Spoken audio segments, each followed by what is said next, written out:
Continuamos con Notimundo a la Carta.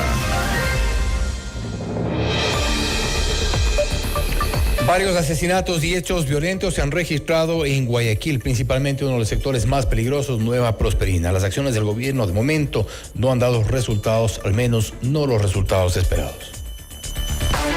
Nuestra entrevista de hoy en Notimundo a la Carta.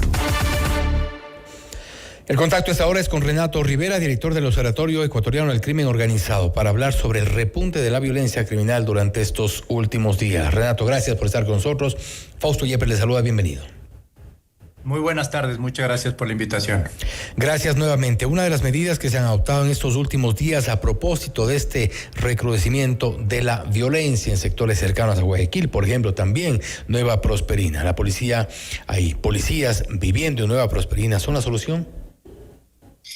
Bueno, es muy complejo abordar los problemas estructurales de la violencia que vive el Ecuador a partir del posicionamiento que puedas tener de policías y fuerzas armadas. Sin duda, diría, la estrategia inmediata de contención, de incrementar el número de patrullajes y de policías y militares puede ser la primera respuesta. El Estado o el gobierno no solo debe apoyarse de esta medida como la única solución para el crimen organizado. Nueva Prosperina y en general varios barrios populares de Guayaquil están lamentablemente atravesando por un contexto de criminalidad que está viviendo el país, por una fragmentación de los grupos que están en esas zonas. Específicamente lo que se observa, por ejemplo, en Nueva Prosperina, en sociovivienda, es una fragmentación del grupo criminal Los Tiguerones, un proceso quizás de violencia similar por la fragmentación del crimen organizado como el que vivimos del 2020 al 2022 y que ahora estamos en una fase donde lamentablemente es aún más violenta que la anterior. Apoyarse únicamente o mantener la misma receta que se hizo en los años anteriores lamentablemente no ha mostrado los mejores resultados y se esperaría otras medidas adicionales al respecto. Ahora bien, también es un fenómeno que llama la atención y más que llamar la atención preocupa el hecho de que cuando se decretó el conflicto armado interno se hablaba de alrededor de unas 22 organizaciones criminales declaradas o catalogadas como terroristas. No obstante, hemos visto también cómo ciertas facciones comienzan a dividirse. Hoy por hoy se habla de más de 30 grupos de delincuencia organizada que están operando en distintos lugares, muchos disputándose territorios, muchos disputándose incluso el reclutamiento de miembros a su favor. Es decir, el problema no solo que se ha eliminado, que sería lo óptimo, pero sí se ha incrementado y en este sentido que genera más preocupación. Ya no son solo 22.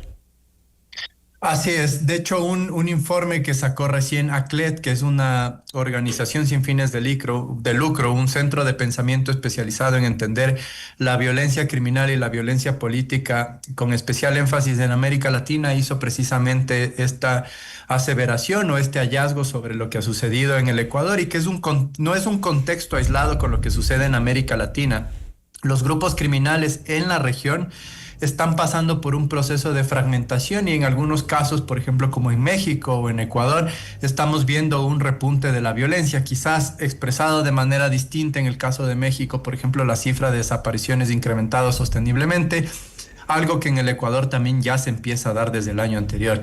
La fragmentación de grupos criminales ha hecho que pasar de esta caracterización de 22, que también es cuestionable porque no todos los grupos, por ejemplo, tienen alcance transnacional o tienen un control de barrios, sino más bien algunas son pandillas penitenciarias.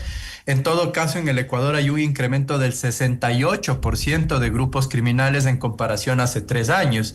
Y esto responde a este proceso de fragmentación. Pensemos que el territorio es limitado y a mayor número de grupos, la forma en cómo van a tratar de controlar esos espacios es a través de la violencia. Violencia por acceso a mercados ilícitos.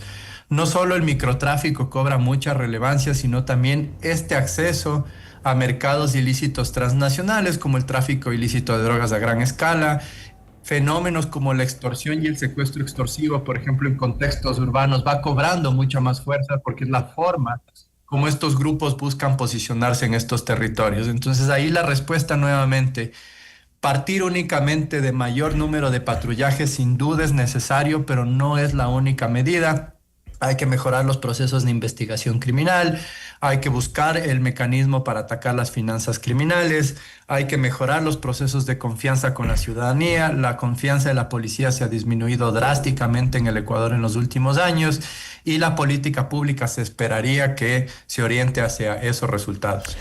En este contexto se ha trabajado también aceleradamente en el legislativo. Se aprobó la ley de solidaridad, ahora mismo tenemos en vigencia la ley de inteligencia, se ha creado este comité para abordar el problema del reclutamiento de los menores de edad en estas bandas organizadas. También se habla de la necesidad incluso de que los menores sean imputables. Este es un proyecto que está en camino. Muy seguramente, de acuerdo a la conformación de la Asamblea, será en poco aprobada esta iniciativa, pero ¿todo este marco legal aporta realmente al fondo del problema? Quizás hay que desmenuzarlo por proyecto de ley o por iniciativa.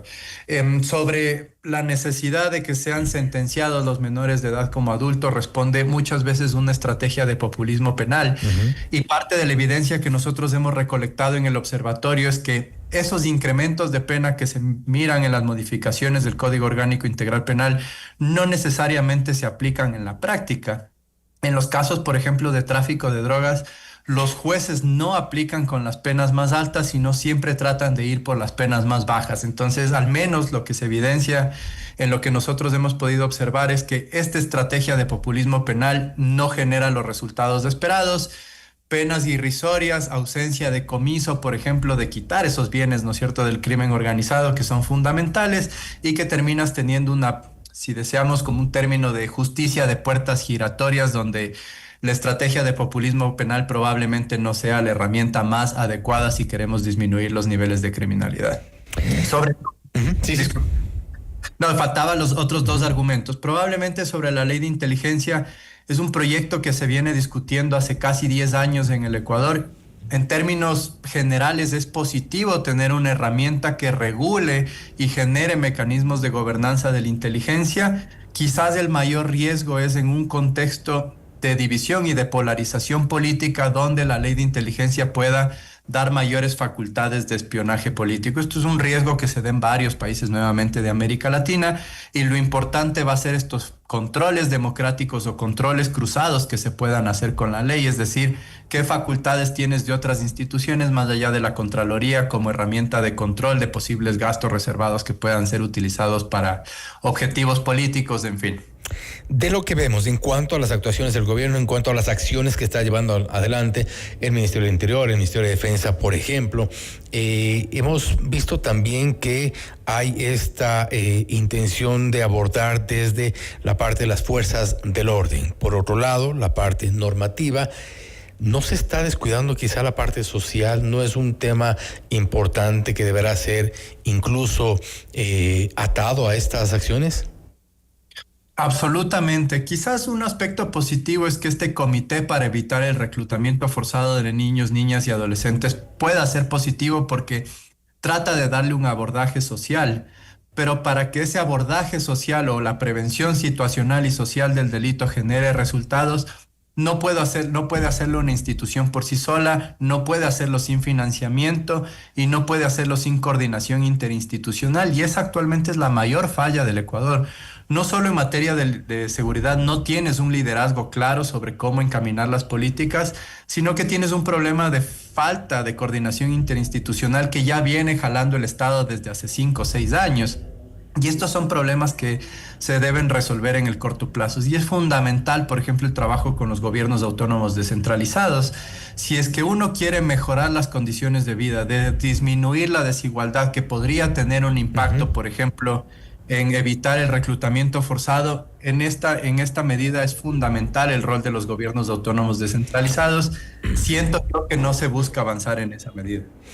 Algo que sin duda nos deja quizá más preocupados.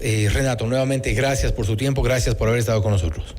Muchísimas gracias por la invitación, un muy buen día. Igualmente, Renato Rivera, director del Observatorio Ecuatoriano del Crimen Organizado, hablando sobre el repunte de la violencia criminal durante los últimos días. Y hasta aquí la información en Notimundo a la Carta. Nos vemos.